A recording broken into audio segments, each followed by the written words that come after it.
في يوم 23 يوليو 2008 اليوم ده ما كانش يوم عادي في مجال الفن والسينما. في اليوم ده نزل فيلم من أحسن الأفلام في تاريخ السينما العالمية، وكمان فيلم من أعلى إيرادات الأفلام في العالم. إيراداته اتخطت $1,000,000,000. فيلم من إخراج المخرج العالمي كريستوفر نولان. عرفتوا الفيلم ولا لسه؟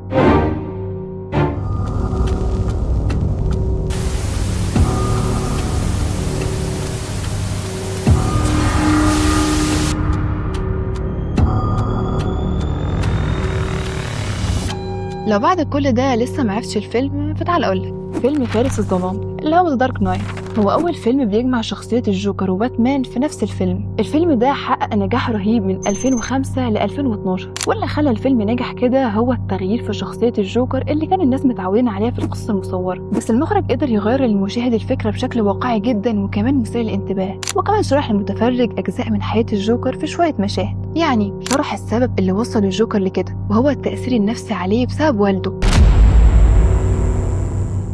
وبرغم ان المخرج كان عايز طابع الفيلم يبقى واقعي جدا عشان يوصل للمتفرج بسهولة ويلمسه، الا وانه قدر يجمع بين الواقع والمطاردات والخيال، ودي حاجة من الصعب تحقيقها في فيلم. وبعد ما حكيت لك شوية عن الفيلم وعرفتك شوية تفاصيل عنه، نيجي بقى الموضوع النهاردة. ايوه كل ده ولسه ما بدأناش في الحلقة، فاعمل لايك وسبسكرايب بقى عشان تبقى فخم فخامة الفخام. حلقة النهاردة هنتكلم فيها عن هيث ليدجر. طبعا هتسأل نفسك مين هو هيث ليدجر؟ ده الممثل اللي عمل شخصية الجوكر في الفيلم اللي أكيد كلنا عارفين شخصية الجوكر فيه، بس اللي مش أكيد إنك ما تعرفش مين هو الممثل ولا عارف إيه اللي حصل له. هيث ليدجر هو ممثل أسترالي مواليد 4 إبريل 1979. عمل أفلام أهمها ذا باتريوت، مونسترز بول، وبروك باك ماونتن. واهم فيلم هو The Dark Knight عن دوره في شخصيه الجوكر. قلت لكم نبذه سريعه كده عن هيث، تعالوا بقى نحلل شخصيه الجوكر اللي ابدع فيها هيث ليدجر. في البدايه كده الجوكر في الفيلم كان كل شويه بيحكي عن مواقف سابقه ليه في حياته. اولهم انه حكى ان ازاي ابوه قتل امه وكان مبتسم وهو بيعمل كده، وكان هو شايف كل ده، وقال ان ابوه بعد ما قتلها راح لناحيته وخلاه يبتسم زيه عن طريق انه حط السكينه على بقه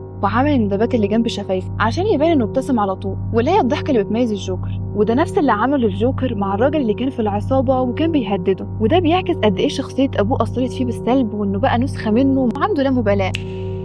My father was a drinker and a fiend. And one night he goes off crazier than usual. Mommy gets the kitchen knife to defend herself. He doesn't like that. Not one bit.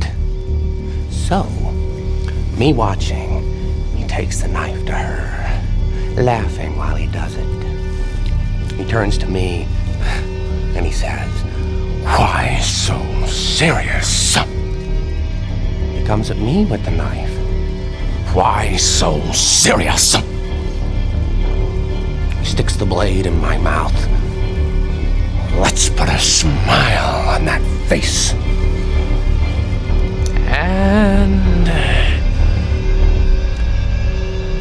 why so serious? ومن الحاجات اللي هتلفت انتباهك في شخصية الجوكر هو ضحكته الغريبة، وانه بيضحك على طول وبطريقة هستيرية.